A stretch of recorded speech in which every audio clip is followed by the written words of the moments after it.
So ಬಾರ ಜನ ಮುಂದೆ ಬಾ. ಸೊ ನಮಸ್ತೆ ರೈತ ಬಾಂಧವರೇ. ಸೊ ದಾವಣಗೆರೆ ಜಿಲ್ಲಾ ಹರಿಹರ ತಾಲೂಕು ಕೊಂಡಜ್ಜಿ ಗ್ರಾಮದಲ್ಲಿ ಸೊ ಇವತ್ತು ನಮ್ಮ ರಾಜು ಡಿ ಬೋರ್ಗೆ 300 ಗಿಡಗಳನ್ನ ಕೊಟ್ಟು 2 ತಿಂಗಳಾಯಿತು. ಸೊ ನೀವು ಗಮನಿಸ್ಬೋದು.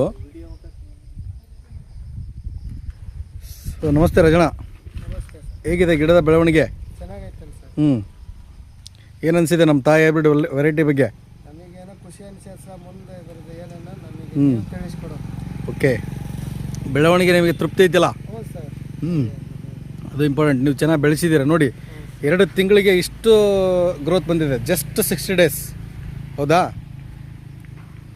ನೋಡಿ ಗಮನಿಸ್ಬೋದು, 2 ತಿಂಗಳಿಗೆ ಎಷ್ಟು ನೀಟಾಗಿ ಪ್ಲಾಟು ಡೆವಲಪ್ ಆಗಿದೆ ಅಲ್ವಾ? ಗಿಡನೂ ಕೂಡ ಅಷ್ಟೇ.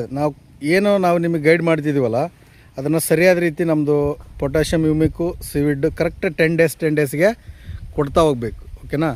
ಸೊ ತುಂಬ ಚೆನ್ನಾಗಿ ಎಲ್ದಿಯಾಗಿ ಬೆಳೆದಿದೆ ಗಿಡ, ಗಮನಿಸ್ಬೋದು. ಕ್ಲೀನಾಗಿ ಸ್ಪ್ರೇ. ಆಮೇಲೆ ಯಾವುದೇ ಕಳೆನಾಶಕಗಳನ್ನ ಬಳಸಬೇಡಿ. ಇದ್ರ ಮೇಲೆ ತರಕಾರಿ ಬೆಳಿತೀರಲ್ಲ, ಕಳೆನಾಶಕಗಳನ್ನ ಬಳಸಬೇಡಿ ಗಿಡ ಯಾವುದಕ್ಕೆ. ಓಕೆನಾ? ಅಷ್ಟು ಮಾಡಿ. ಆಮೇಲೆ ಜಾಸ್ತಿ ಕೆಮಿಕಲ್ಗಳನ್ನು ಹೊಡೆಯುವಾಗ ಅದು ಹೊಡಿತೀರಲ್ಲ, ಸ್ವಲ್ಪ ಇದಕ್ಕೆ ಸಿಡಿದಂಗೆ ಇದು ಮಾಡಿ ಸ್ವಲ್ಪ. ಅಷ್ಟು ಮಾಡಿ. ನೆಕ್ಸ್ಟ್ ನೀವು ಒಂದೊಂದು ಸಾಲ ಏನಾದರೂ ಮಾಡ್ಕೊಳ್ಳಿ, ಆಯಿತಾ? ಸ್ವಲ್ಪ ಗಿಡ ಬೆಳವಣಿಗೆ ಹೆಚ್ಚು ಆದ್ಯತೆ ಕೊಡ್ರಿ. ಓಕೆ, ತುಂಬ ಚೆನ್ನಾಗಿ ನಿಮ್ಮದು ಗಿಡ ಗ್ರೋತ್ ಇದೆ. ಖುಷಿ ಆಯಿತು ಪ್ಲಾಟ್ ನೋಡಿ. ನೋಡಿ ಗಮನಿಸ್ಬೋದು, ಒಂದು ಗಿಡ ಕೂಡ ಎಲ್ಲಿ ಫೇಲ್ಯೂರ್ ಆಗಿಲ್ಲ, ಅಷ್ಟು ನೀಟಾಗಿ ಗ್ರೋತ್ ಇದೆ ಅಲ್ವಾ?